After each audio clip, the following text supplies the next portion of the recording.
My name's Fergus Woods. A lot of people call me Fergie. I was born in Newry, County Down, but as a child I came up to Belfast because my father and mother were both born in Newry, but my father at that stage, who was a journalist, was working in Belfast, so we moved to Belfast, and that's where I've lived ever since. Well, like I suppose most young people, I was first influenced by the charts, the pop songs of the day. Used to listen avidly to the top 20 on Radio Luxembourg. And listening to the songs, I then learned the songs simply by listening to them. And I could sing a lot of them, and I could still sing a lot of them. Didn't write them down. Didn't obviously record them, and I wish I could learn songs as easily today as I could learn those songs. There was music at home. My father was a songwriter and he played piano, and he wrote a lot of songs which on a lot of different topics, which didn't greatly interest me at the time. I'm now in a position where I sing a couple of the songs that he wrote at that time. But so there was always a kind of a musical influence at the home. We lived for the first 15 years of my life with my uncle on the Springfield Road in Belfast, and he had an old wind-up gramophone and lots of old records. I remember some of them, Perry Como, some of the 30s and 40s music hall songs. But so that's where I really came from in terms of starting off in music.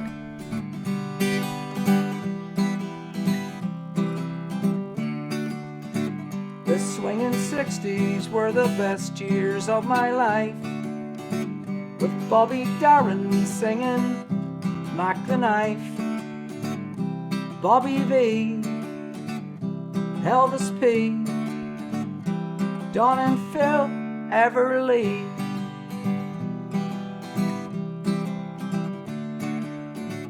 We were the young ones with our lovesick blues, 3 steps to heaven in our dancing shoes. I feel fine, come outside, it's over now for me.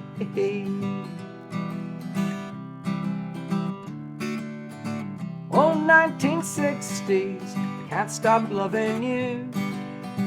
Oh, 1960s, here's from me to you.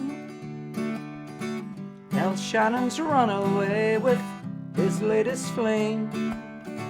Cliff Richard's telling us it's all in the game. Walk right back, I remember you.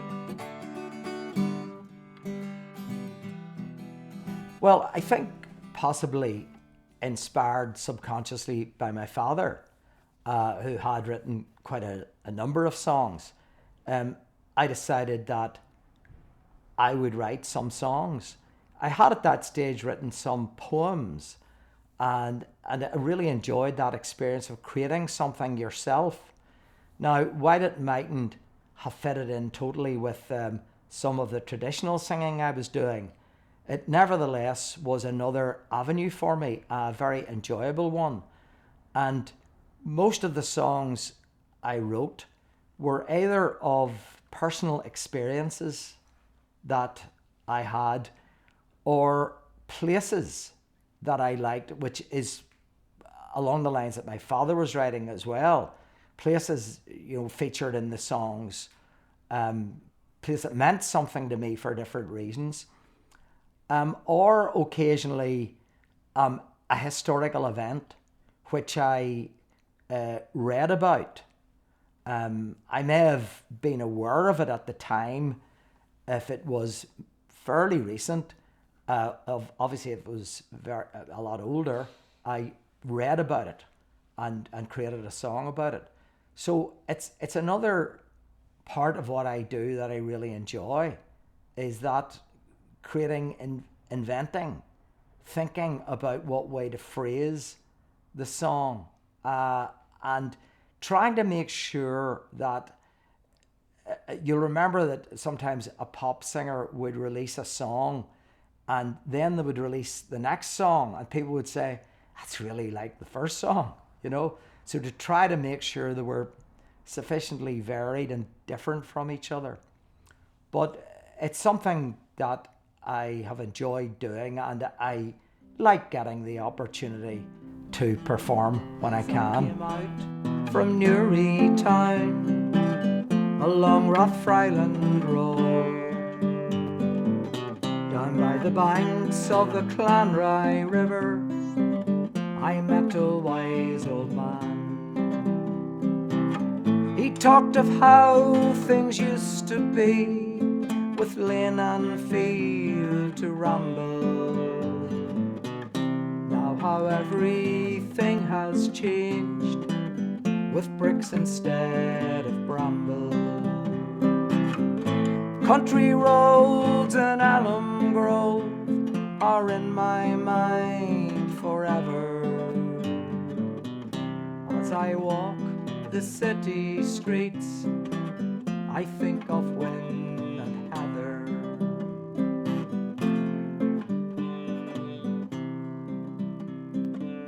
He pointed out across the fields where farmsteads used to be.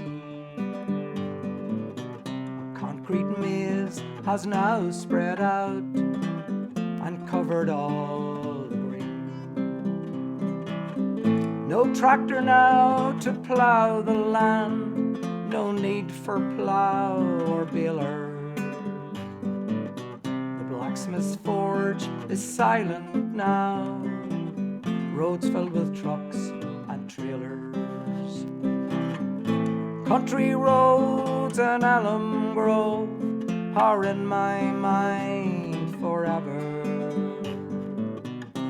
as I walk the city streets, I think of Wynne and Heather.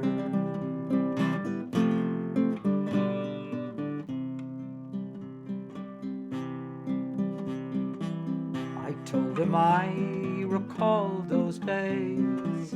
As a boy I fished the river. Jim Connolly showed me all the ways. The pools were trout and pike lay. On summer days we crossed the rocks to Crownmount on the hill. Dark fabled place with tangled roots, our childish hearts did thrill. Country roads and alum grove are in my mind forever, as I walk the city streets, I think of Wynne and Heather.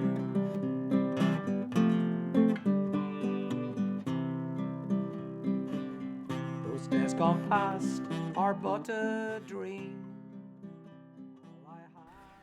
Well, the story really starts when I come back into having an interest and participating in folk music of whatever type. I came back in through the Kitchen Bar, and the Kitchen Bar, which was in Victoria Square, the old Kitchen Bar, I was alerted to the fact that, this would be in the 1990s, I was alerted to the fact there was a session there of music and singing. And so I went to the Kitchen Bar, I got involved again, met some old friends that had been involved before, met some new friends, and then became, I suppose, active again in the folk world. I attended a couple of folk clubs.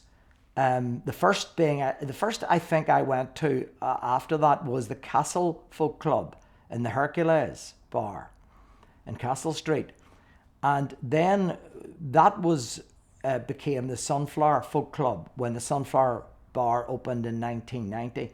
these were the brainchilds really of Fergus and Maura O'Hare, and Jerry Jones was involved at the beginning in the Sunflower Folk Club as well. So I started to go to these folk clubs, and then tragically Maura died a few years back, and I took on the role of booking the different acts for the club, and it's been going from strength to strength, and we have top artists coming to be the special guest each week.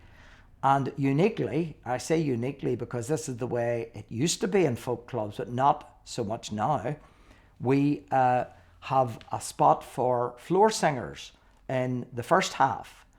And very often we've heard somebody singing in the floor singing spot, and we've asked them then subsequently to be a special guest. And we have a great number of very loyal supporters, people who come often to the folk club.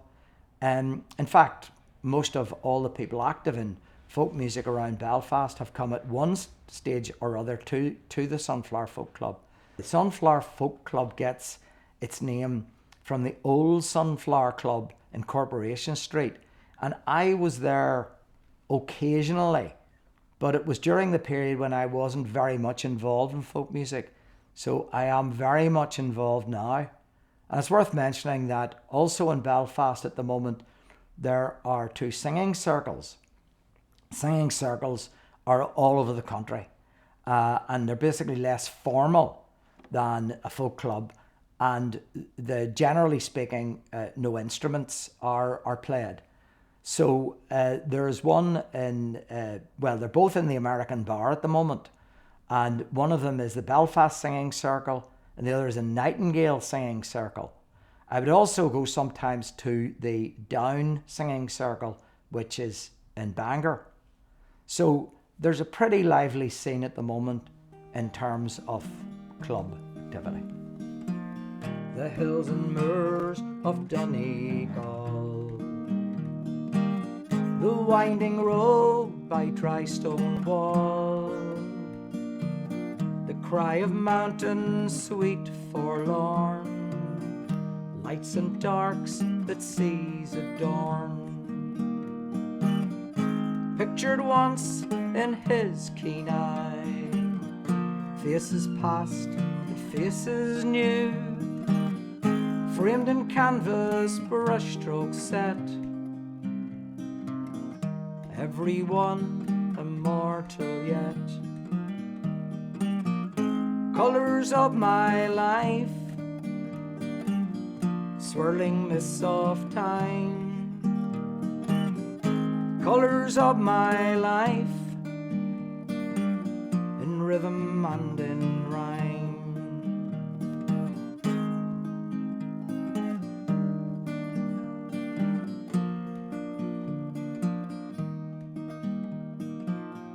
Fishermen and boats you painted, skies of grey and blue you sainted, a gift to us who stopped to see the visioned world you crafted free. Tell me now, the piper playing, dark lit room with dancers swaying, fairy boy with daisy chain, calling us back home again. Colours of my life, swirling mists of time, colours of my life, in rhythm and in rhyme.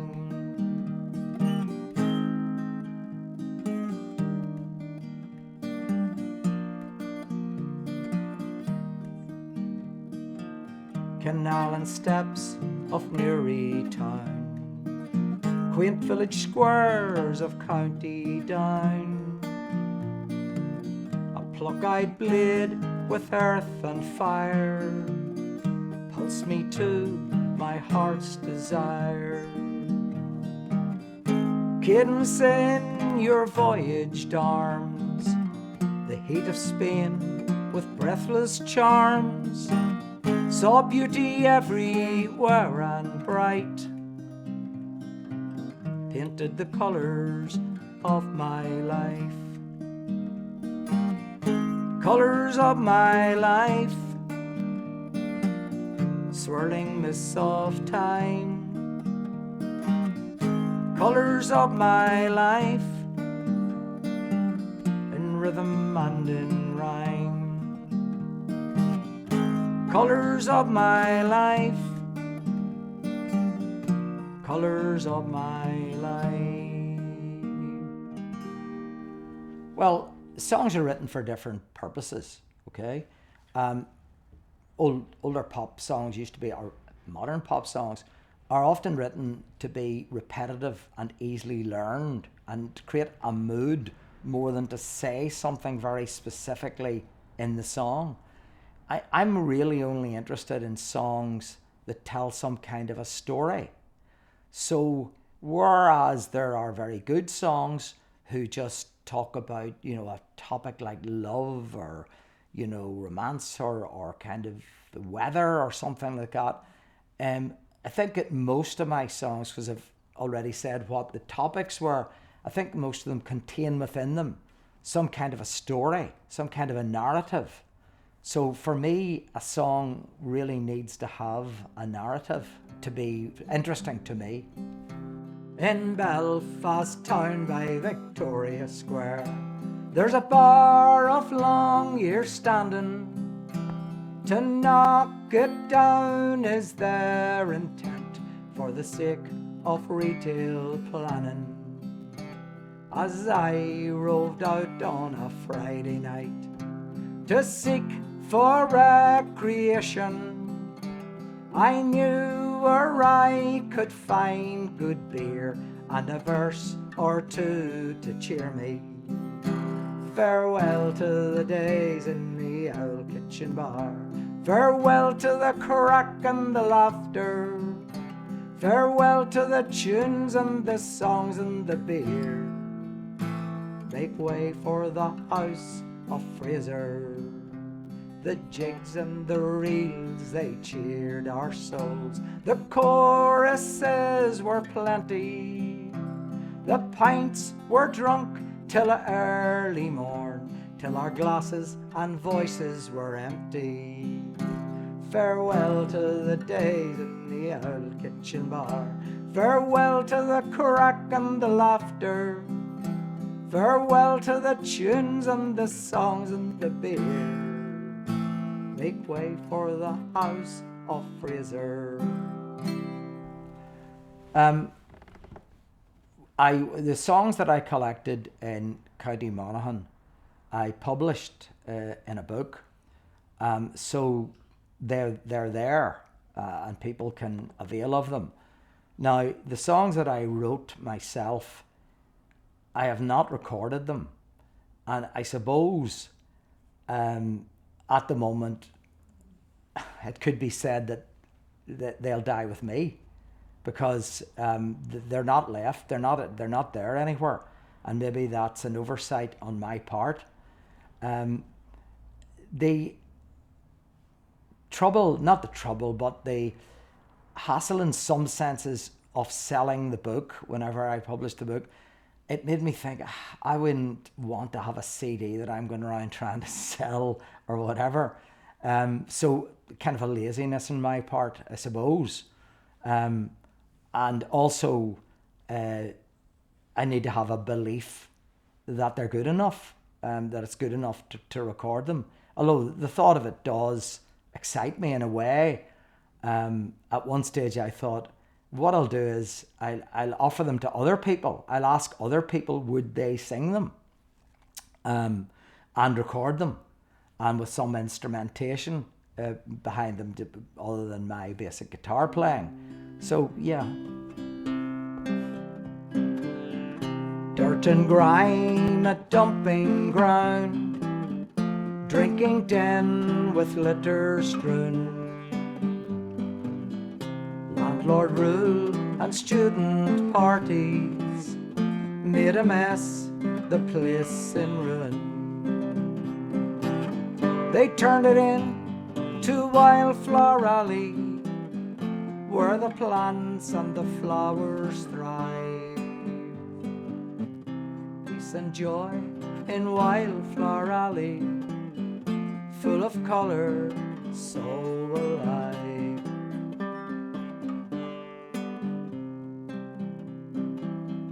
Taking drugs, vermin roaming, not a pretty sight to see,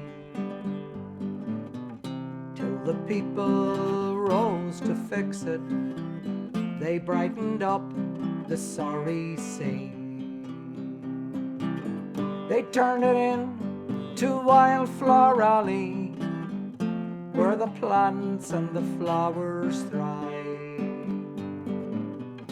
Peace and joy in Wildflower Alley, full of colour, so alive. When I went up to university, I met with a number of friends, and we formed a group, a folk group, called the Winnowers. We played in a lot of venues mainly around Belfast. Some of them weren't folk venues as such. You know, for example, places like the Club Orchid, the Imperial Hotel in Bangor, more cabaret type scenarios. We did have a residency in the Imperial Hotel in Belfast, Clifton Park Avenue, where they had a folk group on each night of the week. And as far as I remember, we did a Thursday night. Myself and another member of the group, Eugene McEldowney, we then formed we initiated a folk club in the bottom bar in the Imperial Hotel. So that was how things were going in terms of my own involvement, my direct involvement. Once you were a slave, Lady Moses, in the state of Maryland, Lady Moses, you escaped along the river, you saw the golden sun come up, then went back to free your family, Lady Moses. You set your people free, Lady Moses. You set your people free, Lady Moses. You set your people free from the chains of slavery. You set your people free, Lady Moses.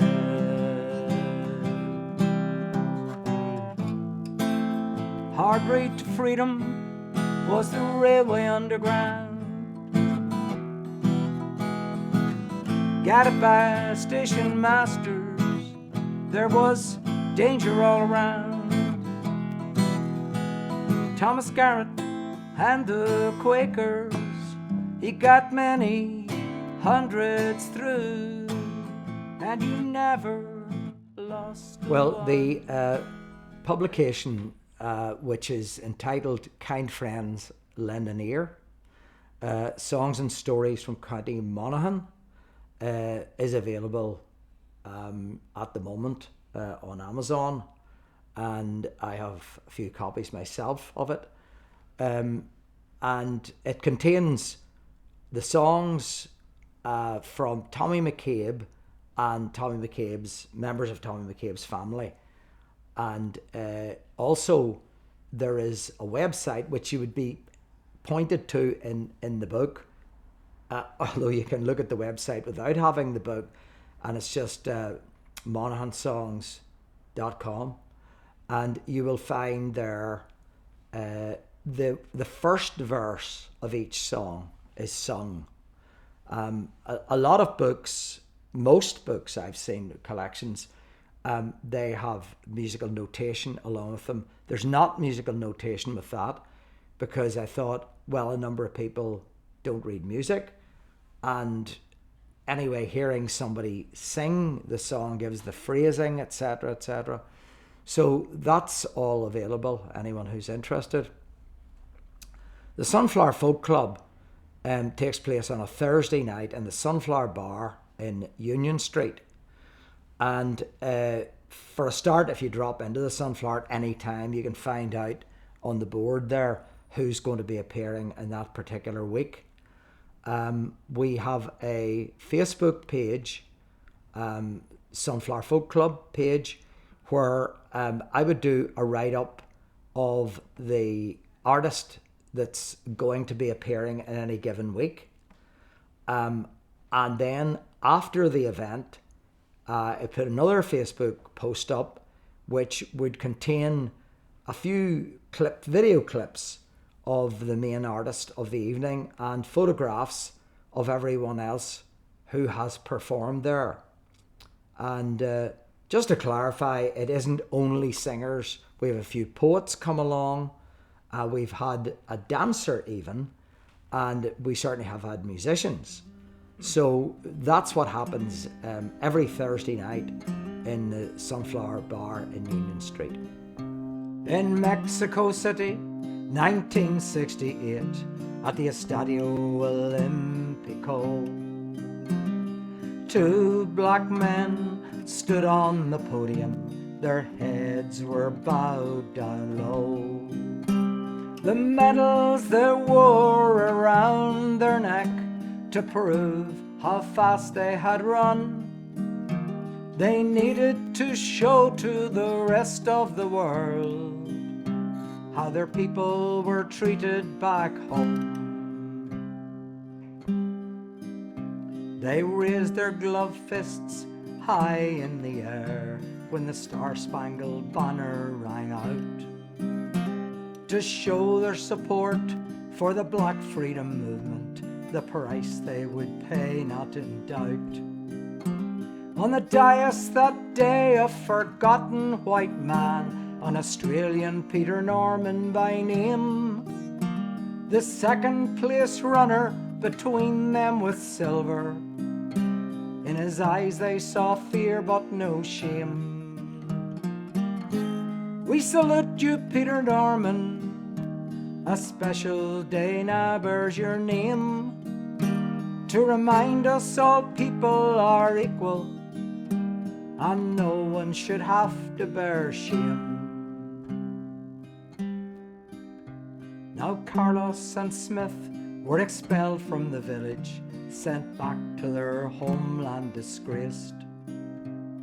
Soon they were lauded as civil rights champions, a statue at San Jose State. But when Norman went home, he was shunned for his part. His family were treated as traitors. Though he won many races, he still was ignored. An Olympian for his country no more. We salute you, Peter Norman, a special day now bears your name, to remind us all people are equal and no one should have to bear shame. Peter felt no regrets for what he had done, to be one with his brothers that day. The human rights badge he wore with such pride summed up what he wanted to say. Now the years had gone by and his life had expired, still his country refused to forgive. His coffin was hoisted by Carlos and Smith, no apology while he still lived. Peter Norman, we salute you, a special day now bears your name, to remind us all people are equal and no one should have to bear shame.